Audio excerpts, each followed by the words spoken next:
किसी देश या शहर के रेलवे स्टेशन पर शिवांश नामक एक भिखारी रहता था। वह वहां आने जाने वाली रेलगाड़ियों में बैठे यात्रियों से भीख मांगकर अपना पेट भरता था।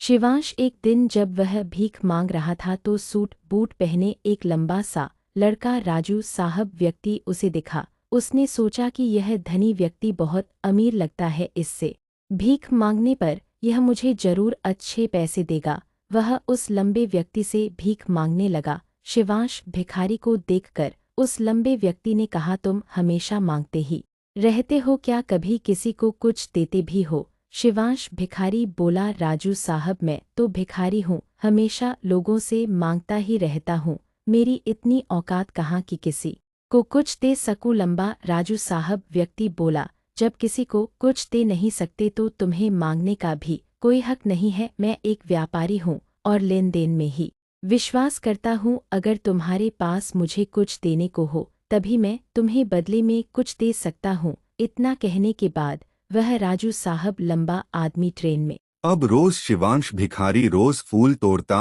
और भीख के बदले में उन फूलों को लोगों में बांट देता था। कुछ ही 5 दिनों में उसने महसूस किया कि अब उसे बहुत अधिक लोग भीख देने लगे हैं। वह शिवांश भिखारी स्टेशन के पास के सभी फूलों को तोड़ लाता था। जब तक उसके पास फूल रहते थे तब तक उसे बहुत से लोग भीख देते थे, लेकिन जब फूल बांटते बांटते खत्म हो जाते तो उसे भीख भी नहीं मिलती थी। अब शिवांश भिखारी रोज ऐसा ही चलता रहा। 5 दिन जब वह भीख मांग रहा था तो उसने देखा कि वही लंबा राजू साहब व्यक्ति ट्रेन में बैठा है, जिसकी वजह से उसे भीख के बदले फूल देने की प्रेरणा मिली थी। वह तुरंत उस व्यक्ति के पास पहुंच गया। शिवांश भीख मांगते हुए बोला, आज मेरे पास आपको देने के लिए कुछ फूल है, आप मुझे भीख दीजिए तो बदले में मैं आपको कुछ फूल दूंगा। उस लंबे राजू साहब व्यक्ति ने उसे भीख के रूप में कुछ पैसे दे दिए। शिवांश भिखारी ने कुछ फूल उसे दे दिए। उस लंबे राजू साहब व्यक्ति को बात बहुत पसंद आई। वह बोला, वाह क्या बात है, आज तुम भी मेरी तरह एक व्यापारी बन गए हो।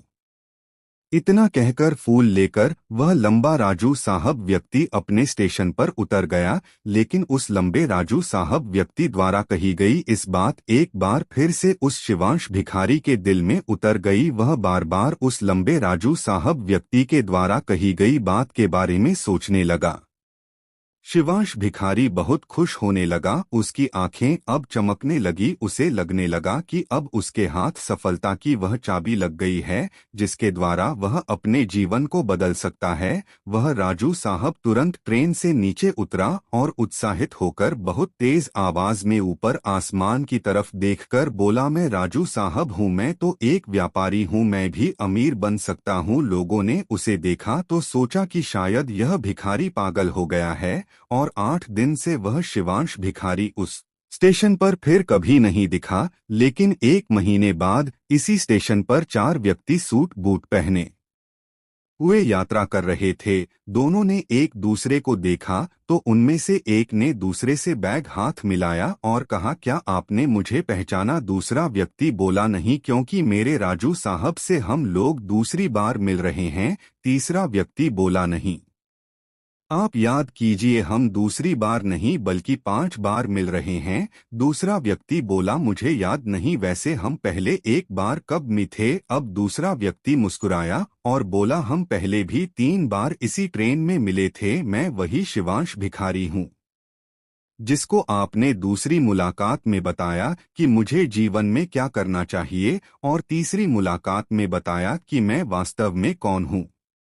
दूसरा व्यक्ति मुस्कुराया और अचंभित होते हुए बोला, ओ याद आया, तुम वही शिवांश भिखारी हो जिसे मैंने 2 बार भीख देने से मना कर दिया था और तीसरी बार मैंने तुमसे कुछ फूल खरीदे थे। लेकिन आज तुम यह राजू साहब सूट बूट में कहाँ जा रहे हो और आजकल क्या कर रहे हो? तब शिवांश व्यक्ति बोला, हाँ मैं वही भिखारी हूँ, लेकिन आज मैं फूलों का एक बहुत बड़ा व्यापारी हूँ और इसी व्यापार के काम से ही दूसरे शहर जा रहा हूँ। कुछ देर रुकने के बाद वह फिर बोला, आपने मुझे दूसरी मुलाकात में प्रकृति का वह नियम बताया था जिसके अनुसार हमें तभी कुछ मिलता है जब हम कुछ देते हैं, लेन देन का यह नियम वास्तव में काम करता है। मैंने यह बहुत अच्छी तरह महसूस किया है, लेकिन मैं खुद को हमेशा शिवांश भिखारी ही समझता रहा। इससे ऊपर उठकर मैंने कभी सोचा ही नहीं। और जब आपसे मेरी पहली मुलाकात हुई तब आपने मुझे बताया कि मैं एक व्यापारी बन चुका हूँ।